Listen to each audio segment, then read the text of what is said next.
Bonjour, bienvenue dans ce nouveau webinaire proposé par Up2You. Aujourd'hui, nous allons vous parler du monde de l'art et de sa relation avec les réseaux sociaux. Alors, on va essayer d'aborder plusieurs thématiques. C'est un sujet qui est très très vaste et comme nous sommes assez prolixes, on va essayer de synthétiser au mieux. L'idée est de décomposer en, je dirais, 3-4 parties avec une petite introduction. Ensuite, de parler de l'influence des réseaux sociaux dans l'art, de parler du phénomène inverse, c'est-à-dire comment l'art se distribue dans les réseaux sociaux. Et dernière partie, la grande nouveauté 2021, les fameux NFT. Donc, je me présente, Nicolas Perrin, je suis directeur créatif chez Up2You et j'ai l'honneur d'inviter Philippe Clerc avec nous aujourd'hui. Bonjour, merci Nicolas, merci pour l'invitation. Donc, toi, tu es historien de l'art. Voilà, historien de l'art, spécialiste du marché de l'art et accessoirement des artistes suisses aussi, au service surtout de collectionneurs pour des gestions de collections plus ou moins importantes, essentiellement de la peinture et puis un peu de sculpture aussi. En tout cas, ça me fait plaisir de te retrouver Merci. ici. On a eu l'occasion de collaborer il y a déjà quelques années. C'était 2015, non? Quelque chose comme ça, ouais. Alors, l'idée, voilà, c'est de vous expliquer un petit peu finalement ces réseaux sociaux, quelle influence ils donnent à l'art, aux artistes. C'est vrai qu'il y a énormément de nouvelles possibilités avec les nouvelles technologies de création, mais surtout au niveau de la diffusion, en fait. Il y a un intérêt principal pour moi qui est de la démocratisation finalement de l'art, où que ce soit par la pratique, par le sujet ou par carrément l'accès en fait à l'art, qui dorénavant on peut le diffuser de manière instantanée. Finalement, tout le monde désormais a plus ou moins un accès pour les gens qui ne voulaient pas ou qui n'aimaient pas se rendre dans des musées parce que peut-être jugés des fois trop huppés ou comme ça. Maintenant, on a vraiment une démocratisation de ce monde-là où on peut voir dans nos feeds, dans nos différents feeds, des œuvres qui défilent à longueur de journée juste avant un selfie ou une photo de chat, quoi. C'est un petit peu... C'est-à-dire que je pense que c'est un phénomène qui a commencé par l'art contemporain déjà dans les musées, parce que c'est vrai que c'était plus lié à un public plus jeune aussi. Donc je pense que ce phénomène est né avec la naissance des réseaux sociaux, où c'est vrai qu'on est bombardé d'images. Donc un jeune qui se retrouve dans un musée, qu'est-ce qu'il a envie de faire plutôt que de juste regarder les tableaux? Il a envie de se prendre en photo avec. Et donc, par définition, on a commencé à voir apparaître sur les réseaux sociaux ces œuvres. Et puis, petit à petit, ça s'est étendu non seulement au musée, aux galeries, mais aussi au marché de l'art et aux ventes aux enchères, où on voit maintenant de plus en plus d'œuvres qui sont vendues directement, ne serait-ce que par Internet, par le marché online aussi. Ouais. C'est vrai que il y a des réseaux qui sont dédiés principalement à l'image, hein, on pense à Instagram. On peut également penser par exemple à Pinterest, qui devient finalement intéressant, où tu crées presque ta propre petite collection, ton propre petit musée à toi dedans, en allant l'enrichir d'images. Mais pour moi, ce qui est intéressant, c'est surtout à l'heure actuelle maintenant l'interaction en fait, que ça va créer, l'instantanéité qu'on a entre l'artiste et son public, une espèce de nouvelle communion qui se crée, où les gens peuvent un peu, je dirais, réagir instantanément. On sait qu'est-ce qui plaît, qu'est-ce qui ne plaît pas. On peut suivre les créations d'œuvres. On a vraiment, on est au plus proche, je dirais, de la création. On n'est plus seulement dans le résultat final.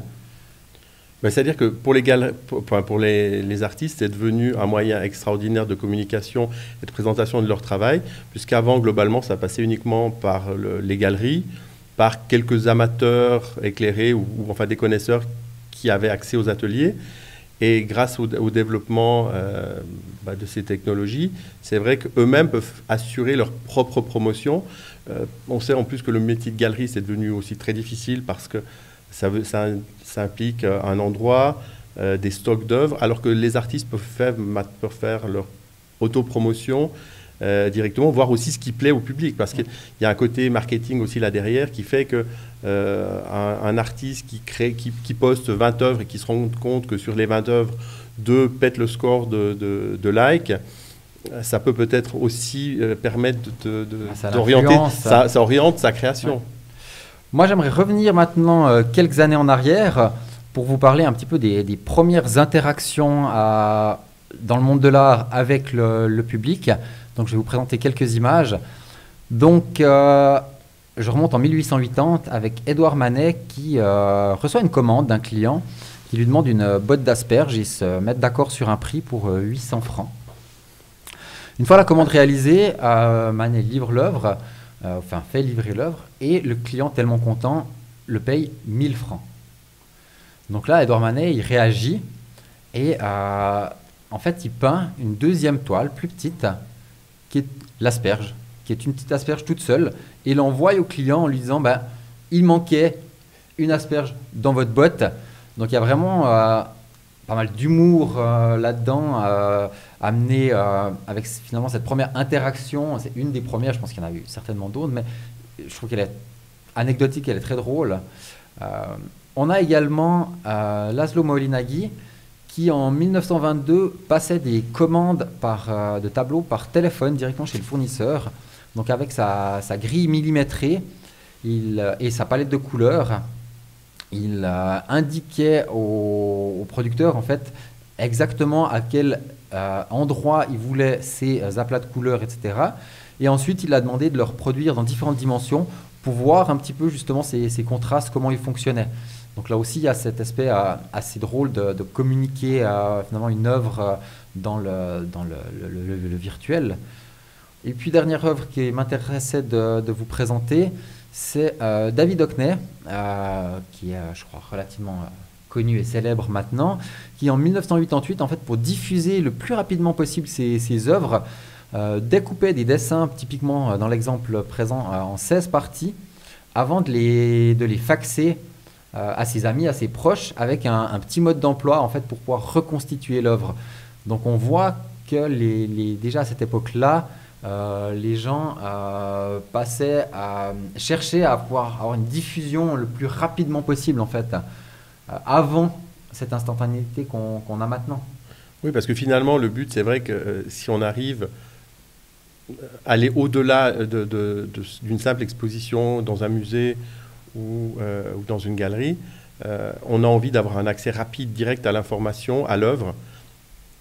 Et les artistes ont toujours essayé d'aller au-delà de ce qui avait déjà été fait, de ce qui pouvait être fait. Et tu parlais de David Hockney. Il a aussi été le premier justement à utiliser l'iPad et les moyens informatiques pour réaliser des œuvres. Alors que pour un peintre, c'était quelque chose, on va dire, de totalement décalé. Ouais, ce qui est intéressant, c'est aussi de dire, est-ce que c'est un original? Parce que je reçois un fax. Donc là aussi, il y a cette notion de... maintenant, je vois j'ai vu sur Internet, en faisant ces recherches, justement, même des gens vendaient maintenant des photocopies du fax. Donc c'est vraiment assez drôle de se dire à quel moment est-ce que c'est un original. Est-ce que c'est le fax qui devient l'original? Est-ce que c'est le dessin qui a été faxé qui est l'original? Il y a pas mal d'interrogations justement sur cette propriété intellectuelle, sur l'authenticité d'une œuvre. C'est-à-dire que l'œuvre originale, c'est évidemment le premier dessin, mais on reviendrait finalement à un principe de reproduction qui était la lithographie à l'époque, enfin qui l'est toujours, mais où un poster, c'est le même principe. Après, à partir du moment où on reçoit un fax avec le numéro de Hockney, est-ce que ça reste encore aussi un original? Ou alors est-ce que ça devient une nouvelle œuvre? Ça peut devenir une nouvelle œuvre. Et puis après, qu'est-ce que ça vaut? Ça vaut le prix qu'on est payé pour l'avoir. Exactement. Et puis le buzz qui est fait autour. Voilà un petit peu pour cette introduction sur ces premiers échanges artistes-publics. Moi, j'aimerais maintenant vous parler des artistes qui se sont appropriés des codes des réseaux sociaux. Parce que c'est vrai que de tout temps, on voit avec le réalisme, finalement, on a décidé de peindre la réalité, mais finalement, ces réseaux sociaux, ils ont telle influence sur notre monde, sur notre société, que retrouver un petit like, un petit pouce levé, un petit cœur, un élément comme ça, devient presque un élément de notre réalité. Il y a presque un effet méta là derrière. Et il y a voilà, des artistes qui ont commencé à peindre des oiseaux bleus, qui ont commencé à mettre des petits cœurs ou des petits likes sur leur tableau. On voit à ce moment-là en fait, l'importance qu'ont pris les réseaux sociaux dans notre société actuelle pour que même l'art, finalement, l'art s'est toujours intéressé un petit peu à tout ce qui touche à la vie et environnante. Mais là, vraiment, je trouve que ça va plus loin. Oui, alors oui et non. Je ne suis pas sûr que ce soit quelque chose de très original en ce sens où l'art a toujours été un reflet de son époque. C'est-à-dire qu'on a toujours peint, par exemple, la mode de l'époque dans laquelle on vivait. Et aujourd'hui, alors effectivement, les réseaux sociaux ont pris une grande importance, mais on en est tellement imprégné et entouré que c'est, pour ainsi dire, normal, et en tout cas extrêmement légitime, que les artistes, je ne veux pas dire même qu'ils vont se l'approprier, mais vu que ça fait partie intégrante de leur vie, c'est un sujet comme un autre, comme de faire un portrait ou de peindre un paysage.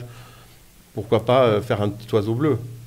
On va vous montrer quelques images qui vont illustrer nos propos. Donc, voilà, typiquement, une jeune artiste, Nastia Zerebeki, qui a décidé de reprendre des tableaux de Edward Hopper en y ajoutant justement des codes des réseaux sociaux, où là, typiquement, voilà, on voit un tweet de Hopper avec différentes petites icônes sur les autres personnages. Donc, c'est drôle parce que ça fonctionne extrêmement bien, en fait. Ça amène une nouvelle iconographie, ça renouvelle un petit peu ces œuvres. Je ne veux pas dire qu'on les dépoussière parce qu'à mon sens, elles sont toujours extrêmement contemporaines. On peut également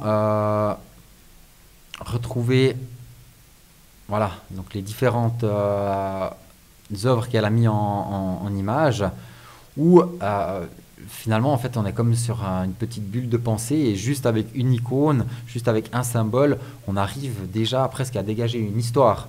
Ces fameux emojis deviennent extrêmement parlants. J'aimerais aussi parler voilà, de iEarth qui a fait un buzz assez phénoménal en 2014 où en fait les gens ont tout simplement cru que c'était un Banksy. Et il y a eu un buzz phénoménal sur le net, des tweets, des reposts, etc. Jusqu'à ce que finalement on découvre que ce n'est pas un Banksy, que c'était iEarth. Et mais en fait on surfe finalement sur la notoriété d'un artiste. C'est vrai qu'on est très très proche au niveau stylistique hein, avec cet effet de pochoir. Oui, ce qu'il y a de très bien, c'est que finalement ça fait de la publicité pour les deux. Et pour iEarth et pour Banksy. En parlant de Banksy, moi je voulais faire une petite aparté en vous présentant aussi voilà, l'effet de buzz qu'on peut créer. On connaît tous l'artiste et dernièrement il y a eu une vente aux enchères chez Christie's, non chez Sotheby's pardon, où en fait il y a eu je vais vous le dévoiler directement, ce sera plus simple. Donc voilà, là on voit quelques images qui ont été prises au téléphone lors de cette vente aux enchères. Le fameux Girl with Balloon, qui a été, je crois, adjugé si mes souvenirs sont bons, à 1,2 million de dollars. Et on va voir qu'il y a un petit effet au moment où le commissaire-priseur tape sur son marteau. Et en fait, l'œuvre se détruit. Mais partiellement, elle ne va pas se détruire. Partiellement. Et donc, grand scandale ou effet de foule, en fait. On voit, voilà, les personnes viennent décrocher le tableau. C'est assez drôle. Ouais. C'est un coup qu'il avait prévu, qu'il avait monté à l'avance, etc. Mais finalement, de jouer encore plus loin, de dire, voilà, je vais créer une interaction dans une vente aux enchères, en live, je vais faire un buzz avec ça. Ça devient assez fou. Oui, et l'œuvre maintenant, qui en plus a été médiatisée, vaut certainement beaucoup plus aujourd'hui qu'elle a été partiellement détruite qu'au moment où le marteau est tombé. Ouais. Parce que justement, il y a cet effet mondial, vu que maintenant, tout le monde en a entendu parler, qui fait que c'est une œuvre d'art qui est considérée qui est devenue un classique. C'est-à-dire que ce Banksy est devenu un classique de l'art au même titre que peut-être la Joconde, justement. Donc c'est drôle finalement de dégrader son œuvre peut la rendre plus bankable. Oui, pourquoi Si pas. on doit le résumer comme ça. Bah, c'est-à-dire que là aussi, des artistes qui font des autodafés ou qui brûlent ou qui détruisent eux-mêmes ou qui repeignent ou qui lacèrent, c'est quelque chose Ça qui reste s'est une déjà fait. intervention de l'artiste sur son C'est œuvre. ça. Donc, Ce qui peut être problématique, alors là, il y a des questions légales aussi, c'est justement si quelqu'un intervient, une tierce personne intervient sur l'œuvre. Et là, ça peut poser des problèmes. Et il y a des questions justement par rapport à ça aujourd'hui qui se posent, notamment d'œuvres qui sont brûlées. Il y a eu avec aussi un Banksy qui a été brûlé, on en a fait une vidéo, et qui est devenue une œuvre numérique. Ouais. Donc qu'est-ce qu'on achète? Est-ce qu'on achète le fait de brûler l'œuvre, ou la vidéo, ou l'œuvre numérique, ou les trois ensemble? Après, on a également des œuvres en fait, qui utilisent la technologie des réseaux sociaux en fait, pour se créer ou pour se voir. Typiquement, je vais vous montrer quelques images de Han Xiao, dont l'œuvre s'appelle The Artist is Kind of Present, qui est en fait une espèce d'hommage à Marina Abramovic, où l'artiste en fait, se retrouve face à une personne du public. Et à l'instar de Marina Abramovic, en fait, pour entreprendre la discussion avec, il fallait lui envoyer un tweet. Et après, elle répondait. Et il y avait une discussion qui continuait jusqu'à ce que l'artiste considère que l'échange finalement devienne entre guillemets boring et passe au suivant. Donc là, c'est aussi intéressant, je dirais, l'expérience live, que ce soit pour la personne qui est en train de tweeter, que ce soit pour les gens qui sont en train de regarder ça en direct, mais également pour tous les gens qui vont suivre ces discussions sur Twitter. Donc là, on a vraiment presque 3 niveaux de regard sur une œuvre. Ça devient très très intéressant. On a également Jeff Koons, le fameux Jeff Koons, qui a collaboré avec Snapchat pour créer en fait un filtre en réalité augmentée où il fallait se géolocaliser exactement au bon endroit pour voir apparaître son œuvre. Je crois qu'il y en avait 4 ou 5 répartis dans le monde entier. Donc là aussi, on joue beaucoup avec ce côté interaction avec le public, où on voyait des dizaines, des centaines de personnes dans le parc tourner autour du vide en fait, et être collés à leur écran pour finalement admirer cette œuvre. Oui, et ça c'est très intéressant justement de voir Jeff Koons, parce qu'on se rend compte qu'il y a 2 types d'artistes. Il y a les artistes qui font fondamentalement du numérique, ou qui ont commencé à jouer avec les réseaux sociaux d'entrée de jeu, et puis d'autres artistes qui prennent un peu la balle au bond, parce que Jeff Koons ça touche un peu à tout, à la photo, la peinture, la sculpture, enfin le design, et tout à coup il prend cette balle au bond des réseaux sociaux, parce que c'est quelque chose qui marche aussi, et on s'aperçoit qu'on ne pourrait plus vraiment vivre sans ça aujourd'hui. C'est-à-dire que qu'est-ce qu'on ferait sans Facebook, sans Instagram? C'est clair que ça correspond à une génération, et que ça se développe, et on risque d'aller vers des choses encore technologiquement beaucoup plus poussées que ce qu'on connaît aujourd'hui. Il y a également des œuvres qui en fait sont devenues célèbres via les réseaux, c'est-à-dire des œuvres qu'on va appeler instagrammables, où finalement il y a eu vraiment un trend autour d'aller in situ et se prendre en photo. Voilà, on l'utilisait avant, les jeunes dans les musées, ce qu'ils veulent, c'est se prendre en photo dans les œuvres, mais il y a des œuvres qui sont devenues célèbres grâce à ça. Je vais vous donner quelques exemples. On va commencer en 2008 avec le fameux Gleaming Light of the Soul, où finalement c'est une pièce remplie de miroirs avec des petites ampoules qui pendent un peu partout, et puis on a un effet, voilà, on le voit bien sur l'image, cet effet d'infini, et finalement c'est quelque chose qui est tellement beau, tellement esthétique à vivre, que les gens, l'intérêt qu'ils avaient, c'était d'aller vivre l'expérience de l'œuvre, mais surtout de montrer qu'ils avaient été là-bas et de se prendre en photo au cœur de l'œuvre. Il y a une œuvre similaire que Pipi le Terroriste avait présentée, notamment à Arles, à la Fondation Luma, et on se retrouve dans un espèce d'environnement tout à fait similaire, roses avec en plus des sons et puis des objets en mouvement et qui font que les vidéos sur Instagram, enfin, il en pleuvait tellement, l'ambiance était extraordinaire. Il y a également le fameux Pink Wall de Paul Smith, en fait, qui a décidé de peindre la façade d'une de ses boutiques entièrement en rose. Et puis, comme on peut le voir là sur la photo, en fait, c'est devenu un phénomène de mode où le nom Paul Smith, finalement, il est en haut du bâtiment, donc il ne va même pas apparaître sur notre photo. Ça pourrait être n'importe quel mur rose, ça pourrait être n'importe quel fond rose, mais le principe de se déplacer pour dire j'y étais, j'ai l'impression que c'est presque comme si finalement on venait écrire sur le mur I was here ou ce genre de choses. Ce mur, il a fait pas mal de parler de lui parce qu'il a été également vandalisé par des gens qui sont un peu contre ses effets. Et puis il a été également transformé 2 fois. Une fois, il est devenu arc-en-ciel. Et dernièrement, il a été peint à moitié en noir pour une nouvelle collection de Paul Smith, Men in Black.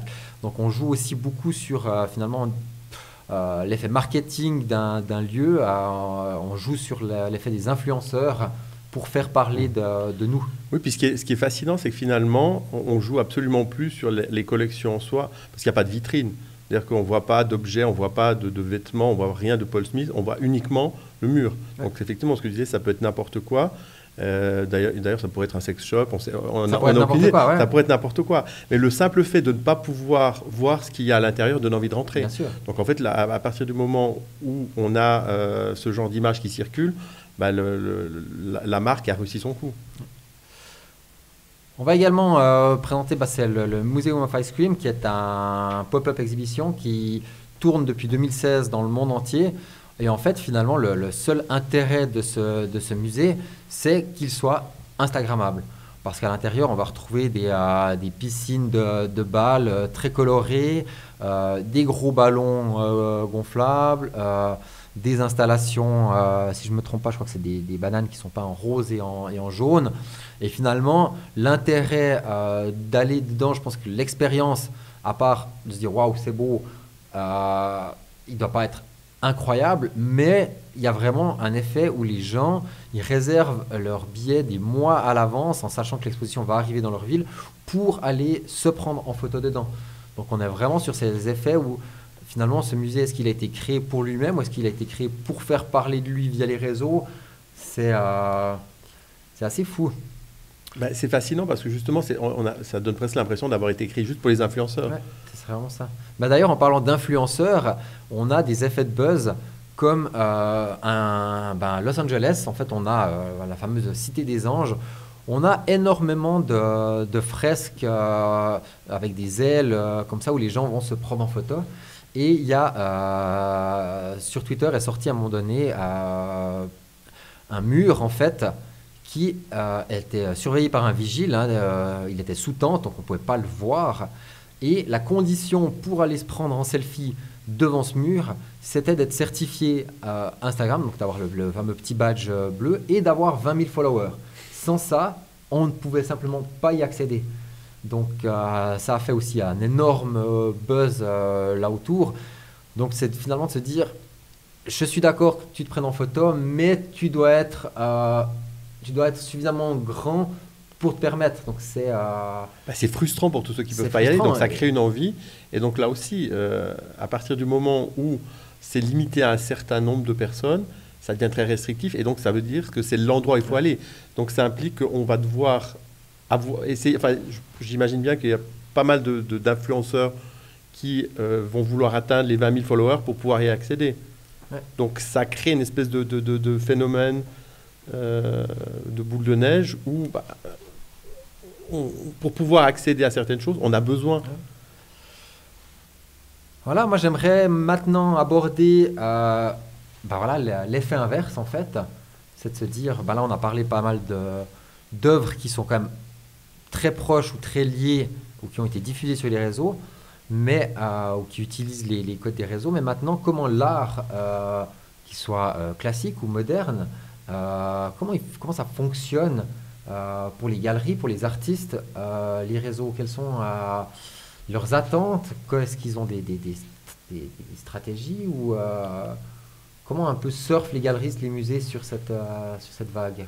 Bah, j'ai l'impression, non, tout le monde a vraiment saisi sa chance de pouvoir développer, que ce soit des sites appropriés, parfois participatifs avec le public, et une présence sur les réseaux sociaux, donc au moins Instagram, Facebook, parfois Pinterest, mais aussi surtout Twitter, parce que ça permet d'attirer aussi un nouveau public. C'est-à-dire qu'on s'est rendu compte que aussi bien dans les musées que dans les galeries, ça restait limité quand même à un certain public, avec un âge relativement élevé, ou alors pour le cas des musées, des classes qui n'y allaient pas nécessairement par envie, mais par nécessité, parce qu'on les y emmenait avec l'école. Et on s'est dit, mais comment est-ce qu'on arrive à attirer un nouveau public de jeunes qui viennent pas parce qu'on les force, mais parce qu'ils ont envie? Et c'est là que pas mal de musées, ou même des maisons de vente aux enchères, ont engagé des personnes spécifiquement dédiées au contenu qui doit figurer sur les réseaux. Et alors ça, c'est une partie. Il y a évidemment la partie communication, mais il y a la partie vente aussi, via Internet, parce que, notamment avec la période Covid, il est devenu difficile de pouvoir accéder aux galeries qui très souvent étaient fermées. Les ventes aux enchères n'avaient plus lieu, en tout cas pas en présentiel. Donc tout le monde a dû trouver une solution rapidement. Et on s'est retrouvé avec des quantités de ventes en ligne de ces maisons de vente aux enchères qui devaient trouver une solution, qui avait du matériel et qui devaient essayer d'écouler ce qu'elles avaient engrangé pour pouvoir faire du chiffre. Oui, puis tu me disais encore dernièrement au téléphone que ça change le public. Tu avais même un jeune qui t'avait acheté une œuvre une lithographie de Hodler, voilà.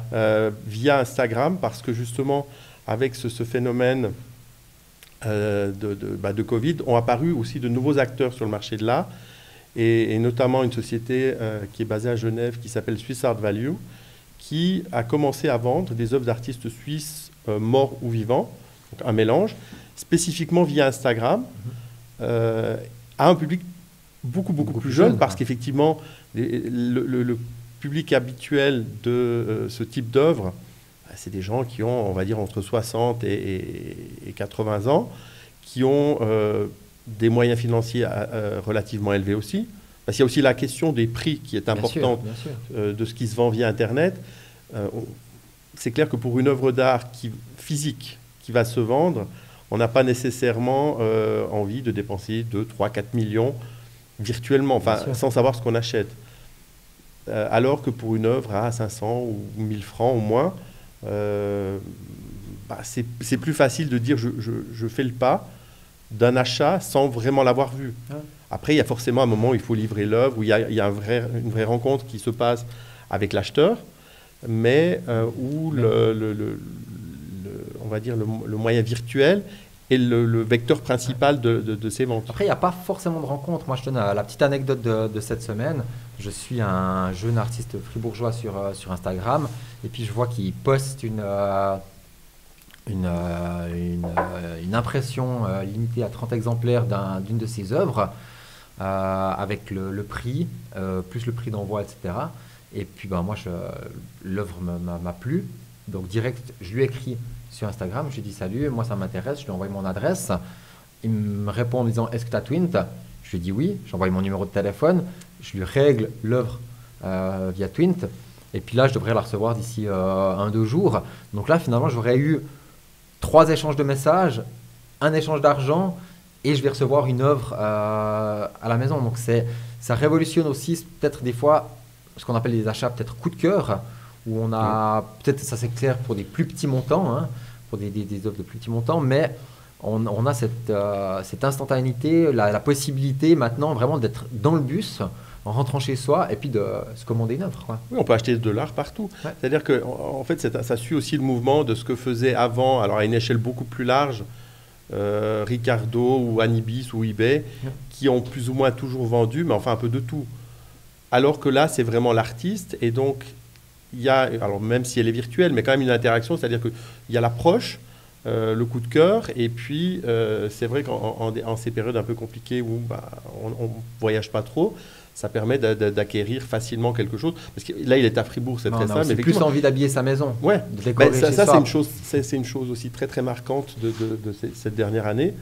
C'est que les gens se réapproprient leur intérieur parce que ils se sont rendus compte que très souvent c'était pas terrible, que c'était pas assez laid. Et puis c'est vrai que c'est ce que je disais, le poster d'Audrey Hepburn, Ikea, tout le monde a eu un moment à la maison. Mais on a envie de se réapproprier un endroit où finalement on vit et puis qui devient aussi un ça bureau. donne l'impression que c'est plus accessible aussi. Avant, on ne savait pas trop où aller chercher quoi, comment, si on voulait un original, si ce n'est à part d'aller en galerie ou autre. Là maintenant, on a vraiment un accès à l'art qui est beaucoup plus simple en fait. C'est-à-dire que le marché de l'art ou le milieu de l'art a été obligé de s'adapter parce qu'il y avait une photo qui était assez fascinante qui se passait dans un musée d'ailleurs. De jeunes, c'était un groupe de 4 ou 5 jeunes et qui étaient tous plantés sur leur téléphone alors qu'il y avait les tableaux autour. Donc finalement, c'était à se demander si vraiment il y avait une nécessité pour eux d'être au musée. Si ce n'est de pouvoir prendre des photos et ensuite les passer sur Instagram. Donc oui, le marché a dû s'adapter et je pense qu'il s'est très très bien adapté parce que c'était une nécessité. Ah oui, ça c'est sûr. Voilà, moi j'aimerais arriver dans le dernier thème de ce webinaire. On nous a demandé avant dans le chat si on allait en parler. Évidemment, on va vous parler des fameux NFT qui font un buzz assez phénoménal depuis ce début d'année. Donc on va essayer de vous résumer brièvement qu'est-ce qu'un NFT. En fait, le NFT c'est un non-fungible token. Qui est donc lié à de la monnaie virtuelle, là principalement l'Ethereum. En fait, l'intérêt d'un NFT, il y en a plusieurs, mais je dirais, le premier, c'est qu'on va certifier une œuvre numérique. C'est-à-dire qu'on a un code unique qui est lié à une œuvre. Parce que c'est vrai qu'un fichier, une image, une vidéo ou n'importe quel fichier que vous avez sur votre ordinateur, vous faites copier-coller et il se duplique. Tandis que là, on va vraiment pouvoir avoir, finalement, ça fait valeur de certificat d'authenticité sur l'œuvre. Et puis un autre point qui est important, c'est qu'en fait, finalement, non-fungible, ça veut dire qu'il n'est pas échangeable. On ne peut pas, par rapport à si je prends un billet de 10, je pourrais l'échanger contre 10 pièces de 1. C'est la même valeur. Tandis que ce jeton-là, en fait, il a sa propre valeur. Il ne peut pas être échangé contre quelque chose d'autre. Il peut être acheté, mais on ne peut pas l'échanger. Et puis, un intérêt énorme pour les artistes, c'est qu'en fait, à chaque revente de l'œuvre, puisque toutes les ventes sont traquées via les blockchains, chaque artiste va toucher 10% de la revente. Donc là aussi, c'est quelque chose de très très nouveau en termes d'art. Tu me dis si je me trompe. Mais... Disons que c'est très nouveau sous cette manière, parce qu'il existe déjà ce qui s'appelle le droit de suite pour les artistes qui vendent des œuvres, ou pour les héritiers. Et ces droits s'étendent à 70 ans après la mort de l'artiste, où effectivement les héritiers ou des agences qui sont dédiées alors en Suisse on a Proliteris qui gère ça, eux touchent de l'argent qui vient reverser ensuite ou à l'artiste ou à ses ayants droit, et c'est ce qu'on appelle le droit de suite. Mais de là à ce que ce soit traqué de cette manière, c'est quelque chose de totalement nouveau. Parce que c'est vrai que jusqu'à présent, si tu prends une œuvre que tu reproduis sur la couverture d'un livre, il faudrait dans l'absolu l'annoncer. Il y a des agents qui sont payés pour effectuer un suivi, mais ça peut très bien passer entre les mailles du filet. Ça simplifie énormément le processus. Hein. Voilà. Et c'est certifié, c'est ça. Yeah. Ça limite aussi les faux d'ailleurs. Et ça permet aussi en fait que chacune peut devenir est potentiellement un artiste, parce que finalement c'est pas extrêmement compliqué de certifier son fichier NFT, donc ça pose aussi la grande question de à quel moment est-ce que c'est de l'art. Parce que je vois qu'il y a on en parlera après, mais il y a des tweets qui se vendent, il y a des mèmes qui se vendent. C'est à quel moment est-ce que c'est parce que ça a été vendu que ça devient une œuvre? Est-ce que c'est une œuvre parce que c'est présenté tel quel? Je pense que c'est une question qui a toujours été soulevée dans le monde de l'art, mais à quel moment est-ce qu'on considère que ce fichier est une œuvre d'art en fait? Et je pense que on considère, enfin, ça devient une œuvre d'art à partir du moment où on dit que c'en est une. C'est ça. Par exemple, typiquement, le tweet, le fait d'acheter un tweet, c'est plutôt un investissement. Effectivement, ce côté virtuel est, à mon avis, très très limité par rapport à ce qu'on appelle l'art à proprement parler. Je sais qu'il y a des avis qui divergent totalement du mien, mais on en vient à dire qu'est-ce qu'une œuvre d'art. Et je pense que si on commence à débattre du sujet, on ça sera devient demain encore compliqué. Hein. C'est une question insoluble. Donc, globalement, oui, ça peut être de l'art à partir du moment où mais on dit que ça je vois l'est. typiquement en 2019, Nike utilise les NFT avec un système qu'ils ont appelé CryptoKick, en fait, pour garantir l'authenticité de la chaussure que tu as achetée et avoir un accès à une version virtuelle de cette chaussure. C'est vrai que le NFT, on en parle beaucoup dans le monde de l'art, mais à la base, il peut être utilisé pour à peu près tout et n'importe quoi. Finalement, il vient juste authentifier l'achat qu'on a, mais que ce soit pour des chaussures, que ce soit, c'est très utilisé dans les jeux vidéo, hein, dans des jeux MMORPG où finalement on va vendre des objets de son inventaire et puis qu'on peut les échanger dans ce genre de choses. On vient certifier. C'est assez fou en fait ce principe de NFT. On va peut-être vous présenter, on en parle beaucoup, on va peut-être vous présenter qu'est-ce que concrètement une œuvre NFT. Donc ça c'est la première œuvre qui était considérée comme une œuvre d'art NFT. Créée, alors je me suis trompé sur la date de la slide, mais c'est 2014 et c'est une œuvre qui s'appelle Quantum et qui évidemment est animée. Alors c'est pas obligatoire, hein, on a également des œuvres qui sont statiques, mais voilà, cette œuvre est estimée à l'heure actuelle à 7 millions de dollars, ce qui est quand même relativement énorme pour ce qu'on peut appeler un GIF, hein, finalement. Mais on se rend compte en fait finalement 7 millions c'est pas grand chose quand on voit que dernièrement l'œuvre de Beeple, le Everyday the First 5000 Days, s'est vendu à un record de 69,3 millions de dollars lors d'une vente aux enchères chez Christie's. C'est quand même fou de se dire qu'on dépense une telle somme pour finalement un fichier.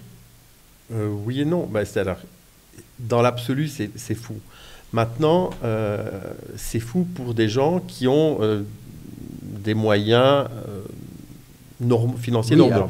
C'est-à-dire que là, on est aussi dans un type de public qui a énormément d'argent et qui ne sait pas qu'en faire. Donc, qui a envie d'investir dans ces technologies parce que c'est quelque chose aussi de totalement nouveau par rapport à ce marché.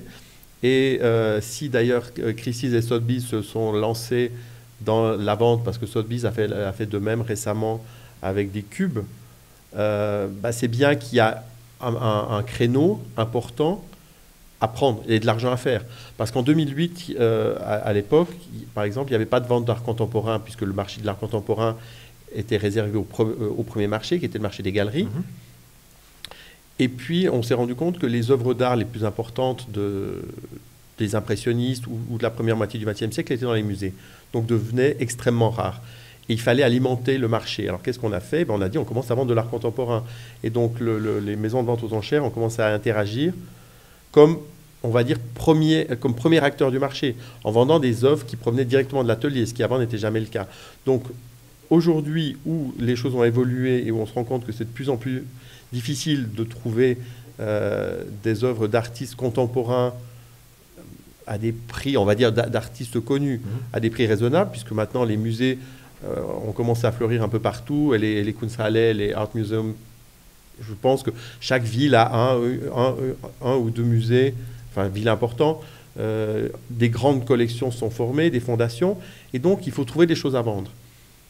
Et la nouveauté, ce sont justement ces NFT, enfin ces œuvres d'art virtuelles, qui d'ailleurs vont pouvoir être produites à l'infini.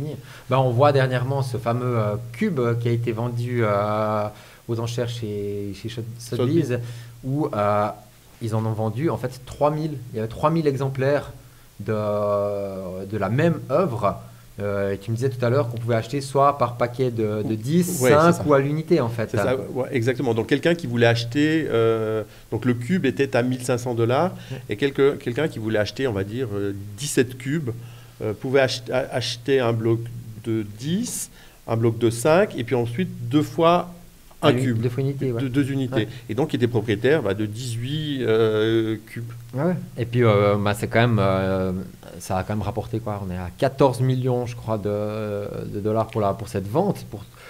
Puis ce qui est assez fou, c'est de se dire qu'il y a 3000 œuvres reproductions. Ben, c'est pas des reproductions, c'est 3000 œuvres qui sont finalement 3000 originaux.